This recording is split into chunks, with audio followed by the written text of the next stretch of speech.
Hi there, it's Marie, and this is Real Life on the Homestead. And I'm going to make sure that I satisfy my homesteading viewers the same way as I am satisfying my travel and my carnivore playlist viewers. And I've neglected my homesteading viewers, so today it's all about you. I am here in my cold room pantry, and what I'm going to do is address something that many people have issues with and they don't know how to resolve: the chest freezer.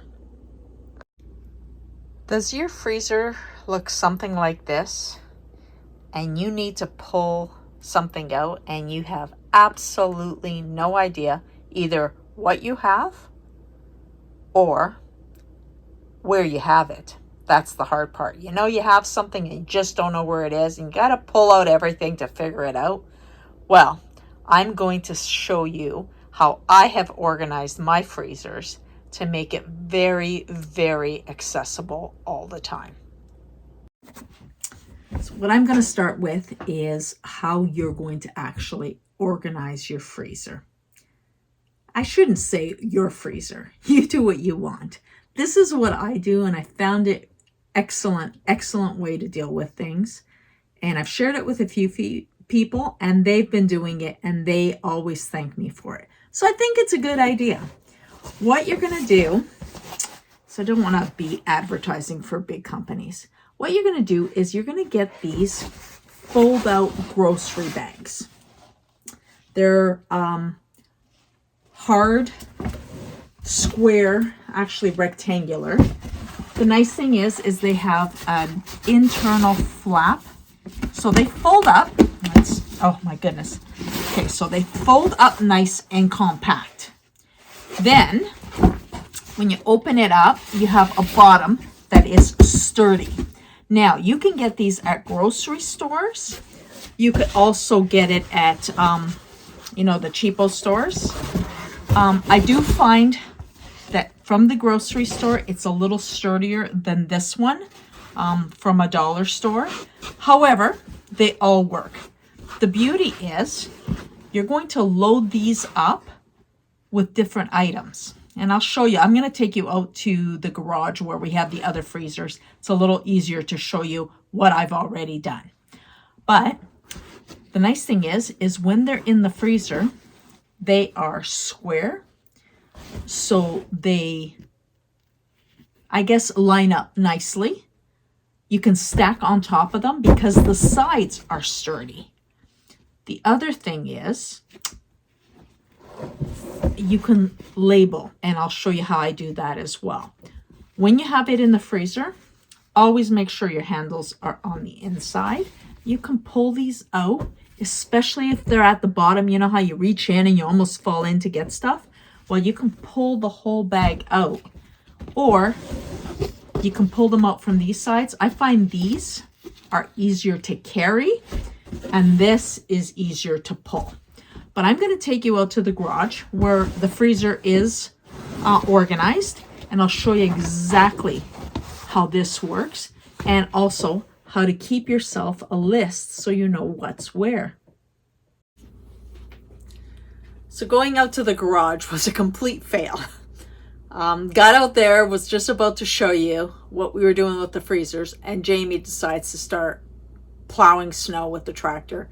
Couldn't hear anything. So we are back in the pantry. I'm going to kind of show you how I'm going to deal with this freezer because it does need to be organized. And from here, what I'll do is finish up in the garage to show you how I've done it there. So I know it could seem overwhelming. And of course I left my tripod out there, so this is going to be a little harder to deal with. But I know it's overwhelming. You look at your freezer, it's full of stuff. You don't know what to do. This is how I organize myself. So the best way I found to deal with this is set up my baskets on the floor. And I always have some extra totes just because you pull out stuff and you don't know where you're going to put it. So what I do is I place like items in each tote. The ones I haven't decided where they're going yet, I just throw in here to decide later. And I do have more totes. I try to get them if I ever see some kind of sale, and I really stock up on them. Like these ones here, I think they were like $3.99 if you bought 4 or something. I bought quite a few. They are amazing and they stack really well. So even this, if I'm going out to buy cream, I can fit 12 liters in here in a bottle, stacked, and it won't break. So I love these things. So here I am going to have a little hard time showing you this, but I'm going to show you how I just go through the freezer, pluck out everything, and then I will sort later. Let's see if I can actually show you how I do this. This is beef burgers, so they're going to go into a beef basket. Steak, beef basket. Meatballs, beef basket. And got some stew beef, beef basket.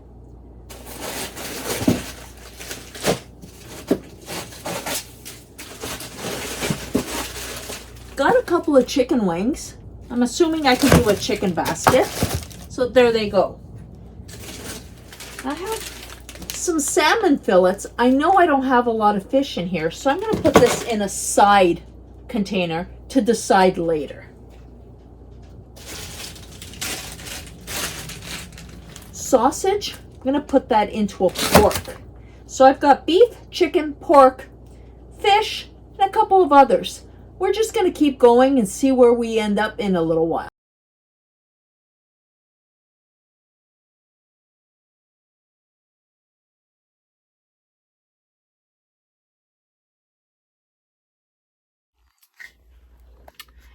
At the bottom here, you see I have a basket that was already there.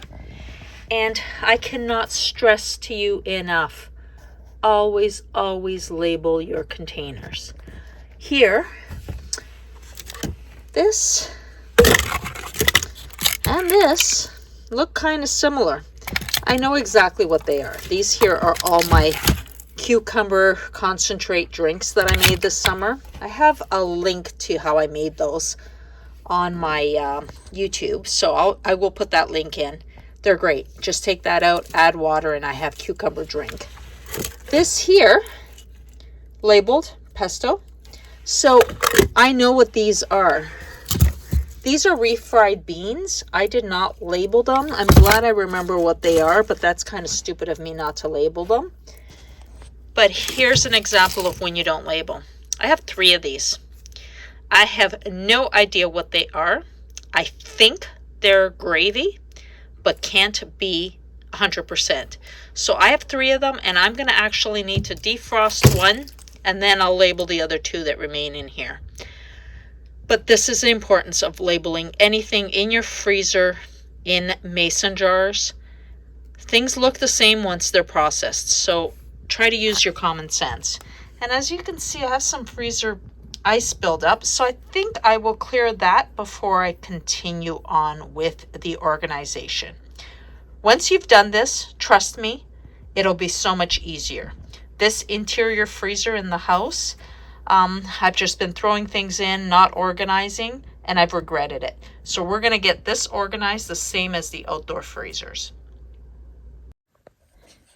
It does look like I need to allow myself some grace, because as I cleared out the ice and it all fell in there, I had to pull out all the containers to get the ice out of the package. And I'm not as bad as I thought I was. I did have the refried beans labeled. The labels just came off because of the cold.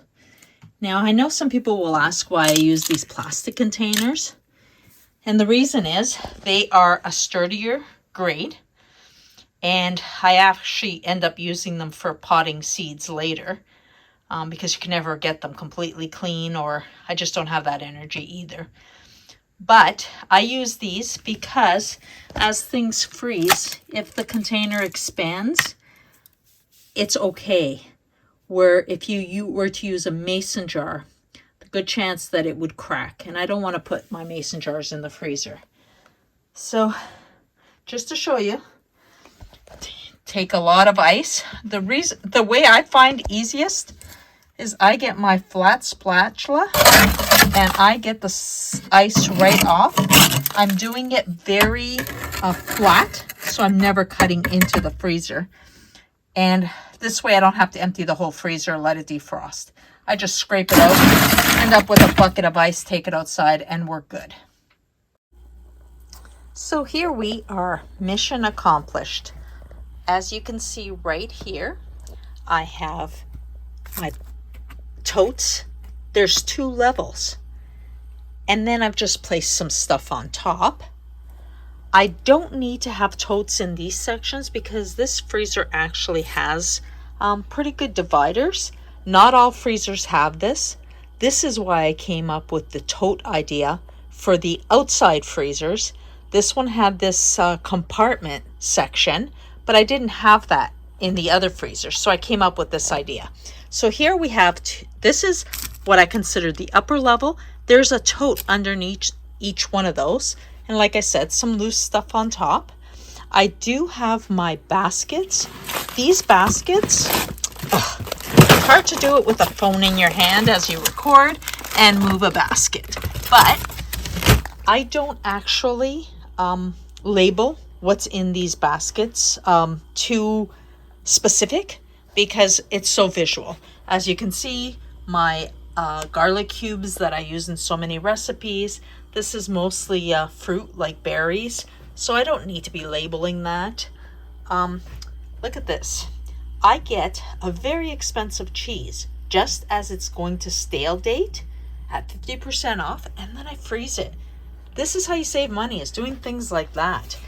These move along pretty easy, as you can see, and my lower section. Now, friends, tell me, is this not a lot easier to deal with? And when the guys come in and I'm away, they could find things a lot easier. But how do they know where I've organized? This is something you must do. I make a little map of my freezer. Here you go. This is the lower level. So those were the green bins underneath. These are the 2 on the right hand side, the 2 in the middle. That section that did not have baskets in it.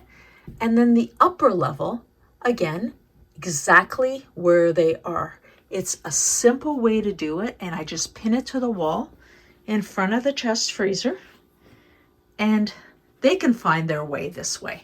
I make it easier for myself, but I also make it easier for them when I'm away. And I'll take you out to the garage and show you how I've done those baskets. Same way, but what a great way to organize. So does this look a little bit easier to see what you have, where you have it? I'm going to show you what I do. Here's the basket. I have the handles on top like I explained. Pull that out and I could see exactly what's underneath another basket. I'm going to pull this one out as well. And it's easier on the back as well. And you can see what's down there. So there you go. I have 4 baskets underneath. I put 4 baskets on top. And then I keep 1 more basket here on that hump of the freezer where the motor is underneath. So I just keep all my ground beef. They're in 1 pound containers. And this extra space, I just put loose things. Like I keep jalapenos sliced up for seasoning. I also keep things like my frozen smelts. We get this out of the river, and these are great to feed to the chickens for protein in the winter. So that is what I do with my baskets in the freezer. So if you think about it, this freezer here has a total of 9 baskets. And that's great organization. Now, another great option of doing this is, let me pull this one up, for example. Put this on the floor so you can see what I'm doing. The benefit is I can take these out, and as I harvest more chickens, I'll place them in here, and then I'll put these on top, so I'm always using the oldest first, which is a great rotation. And by doing this, and this system, it allows you to make sure that you're not just putting fresh stuff on top, fresh stuff on top, fresh stuff on top, and what's underneath gets forgotten and gets freezer burn, and then you can't use it. So this is a great way to also have your freezer rotation. I hope that my little freezer organization tips are something that can help you. It's really a lot of work to raise our animals and grow our vegetables. And the last thing you want to do is waste them at the bottom of your freezer. So I hope these tips have helped you think of a way to organize yourself and your freezer in a better way. And all I'm here to do is share with you what I've done and then hope that you go out and live your best life. If you like this type of content, please like the video, subscribe to our channel, and share with your friends so that they can benefit from the information as well.